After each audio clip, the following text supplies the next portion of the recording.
दर्शक हो, आता पाहणार आहोत एक सविस्तर बातमी।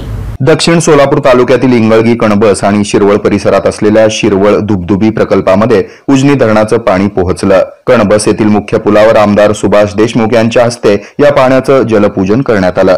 सुमारे 25 वर्षापूर्वी शिरवळ धुबधुबी प्रकल्प साकारला। यासाठी 400 हेक्टर जमीन अधिग्रहण करण्यात आली। पावसाच्या पाण्यावर केवळ 4-5 वेळा तलाव भरला। आजूबाजूच्या 5-6 गावांसाठी हा प्रकल्प खूप महत्त्वपूर्ण असून या गावांचा पाणी पुरवठा देखील या प्रकल्पावरच आहे। त्यामुळे गेल्या वर्षी या तलावामध्ये पाणी सोडण्यासाठी शिरवळ येथे पंचक्रोशीतील नागरिकांनी उपोषण केलं। त्याची दखल घेत आमदार सुभाष देशमुख यांनी 10 दिवसांमध्ये पाणी सोडण्याचं आश्वासन दिलं होतं। त्यामुळे हे आंदोलन स्थगित झालं। तेव्हा पाणी आलं, मात्र 20-25% तलाव भरला होता।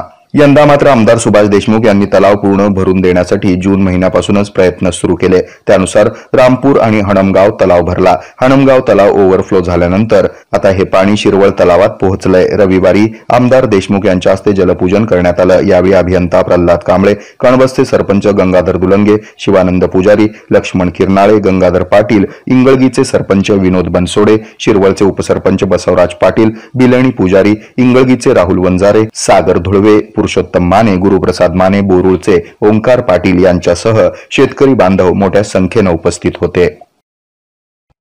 हे आहे मेट्रोकास्ट केबल नेटवर्क आणि आपण पाहत आहात द न्यूज प्लस बरच काही।